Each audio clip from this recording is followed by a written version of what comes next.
Assalamualaikum warahmatullahi wabarakatuh. Perkenalkan, nama saya Muhammad Al-Hafiz Ibrahim dan teman saya Cindy Cynthia Arista.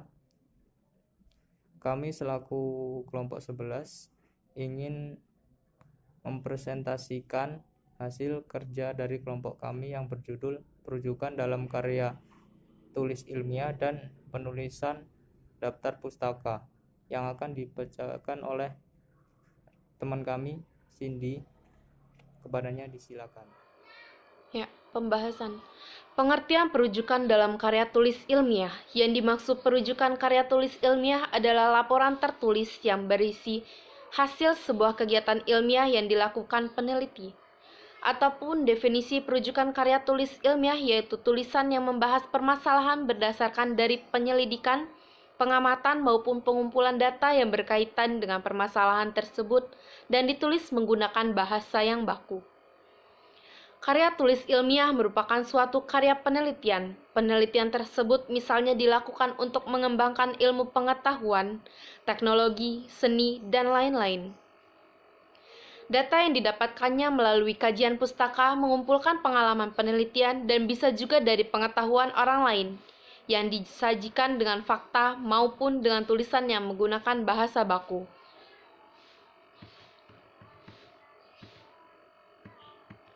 Karya ilmiah juga merupakan suatu sikap pernyataan ilmiah seorang peneliti. Karya tulis ilmiah tujuan utamanya yaitu untuk memberitahukan kepada para pembaca mengenai suatu masalah dan untuk menemukan jawaban mengenai masalah tersebut serta membuktikan kebenarannya.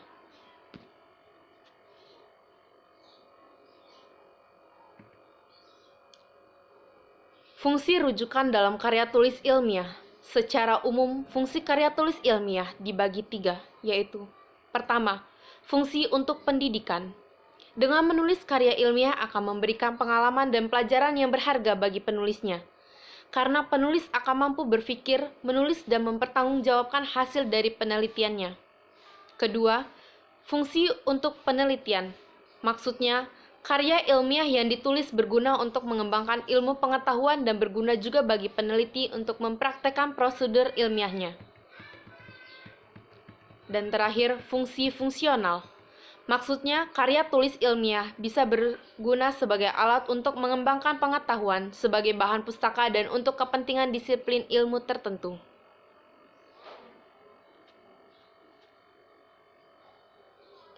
Cara penulisan rujukan dalam karya tulis ilmiah. Perujukan dilakukan menggunakan nama akhir dan tahun di antara tanda kurung. Jika ada dua penulis, perujukan dilakukan dengan cara menyebut nama akhir kedua penulis tersebut. Jika penulis lebih dari dua orang, penulisan rujukan dilakukan dengan cara menulis nama pertama dari penulis tersebut diikuti dengan nama dan kawan-kawan. Jika nama penulis tidak disebutkan, yang dicantumkan dalam rujukan adalah nama lembaga yang menerbitkan, nama dokumen yang diterbitkan, atau nama koran. Untuk karya terjemahan, perujukan dilakukan dengan cara menyebutkan nama penulis aslinya. Rujukan dari dua sumber yang ditulis oleh penulis yang berbeda dicantumkan dalam satu tanda kurung, dengan titik sebagai tanda pemisahnya. Contoh rujukan dari internet berupa artikel dari jurnal. Nama penulis ditulis seperti rujukan dari bahan cetak, diikuti secara berturut-turut oleh tahun, judul artikel, nama jurnal atau dicetak miring, dengan diberi keterangan dalam alamat sumber rujukan tersebut, disertai dengan keterangan kapan diakses di antara tanda kurung. Yang akan dilanjutkan oleh saya sendiri, pengertian daftar pustaka. Dalam hal ini, bila dilihat dari segi bahasa, daftar pustaka memiliki pengertian sebagai suatu daftar yang di dalamnya mencantum nama pengarang, judul buku, penerbit, tahun terbit, dan hal-hal lainnya yang terkait dengan penempatannya.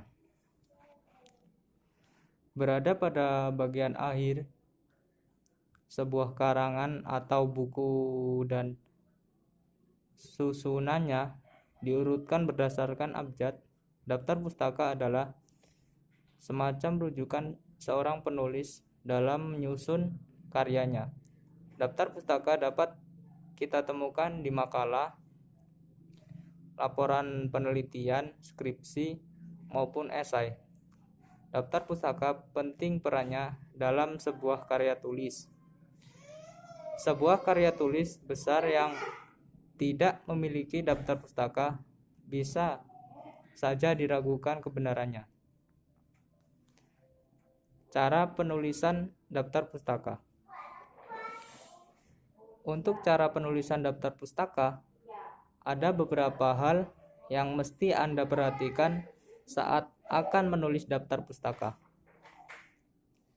Mulai dari susunan tulisan, cara penulisan, nama, dan lain sebagainya.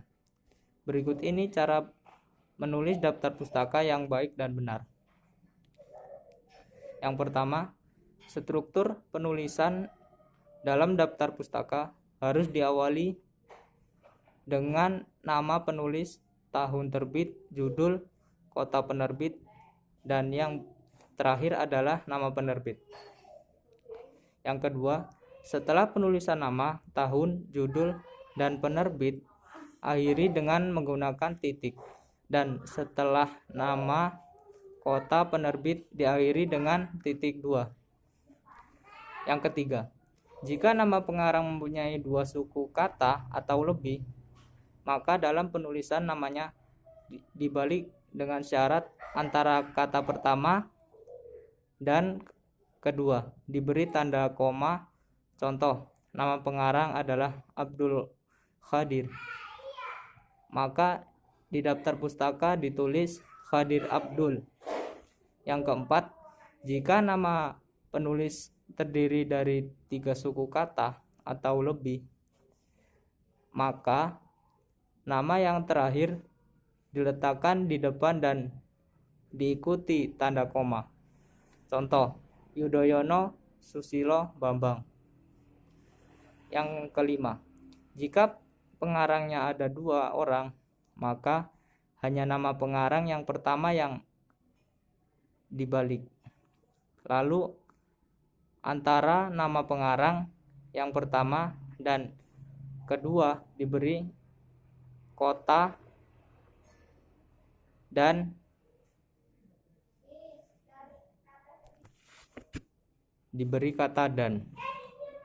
Yang keenam, susunan penulisan daftar pustaka harus berurutan dari A sampai Z sesuai dengan huruf di awal dan nama penulis.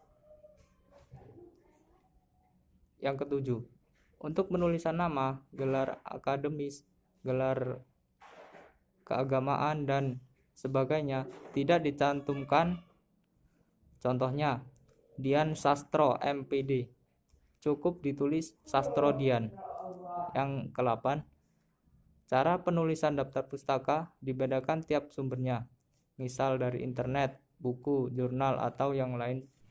Sekian presentasi dari kami tentang perujukan dalam karya tulis ilmiah dan penulisan daftar pustaka. Intinya, daftar pustaka dan daftar rujukan di dalam suatu karya tulis ilmiah sangatlah penting. Karya tulis ilmiah dapat ditulis berdasarkan hasil penelitian, hasil percobaan, wawancara, dan studi perpustakaan. Daftar pustaka atau rujukan bisa diambil dari koran, majalah, buku, atau internet. Mengutip atau merujuk dapat dilakukan dengan mengambil pendapat atau temuan orang lain, baik secara langsung maupun tidak langsung. Pengutipan semacam ini dilakukan dengan merujuk kepada nama penulis dan karyanya. Yang dimaksud nama penulis yang dipakai adalah nama keluarga, nama marga, atau nama akhir tanpa menuliskan gelar atau jabatannya. Apabila dari teman-teman ada yang kurang jelas, silakan bertanya. Kurang dan lebihnya saya mohon maaf. saya akhiri. Assalamualaikum warahmatullahi wabarakatuh.